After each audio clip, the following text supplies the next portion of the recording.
यादों के अरे मुझे मत डराओ ना। हाँ हाँ नहीं डराएंगे। फूटा।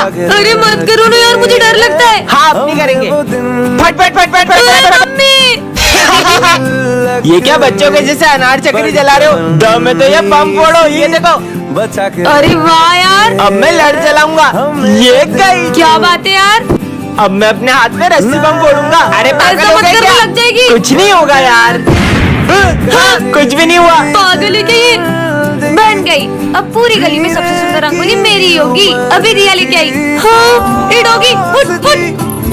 मेरी 3 घंटे की मेहनत। इनके सारे बम खत्म हो जाएंगे, फिर मैं गली में बड़े बड़े बम फोड़कर अपनी अमीरी दिखाऊंगा। चलो बम फोड़ते रुको हैं। रुको, मैं 2 मिनट में आई। हाँ जब तक हम शुरू करते हैं। ठीक है, अनार जलाने के लिए फुलझड़ी जला लेती हूँ। और कितनी देर। अरे अब तो जल जा। जल गई। चलो अब फोड़ते हैं बम। अब आ रही हो, अब तो दिवाली खत्म हो गई।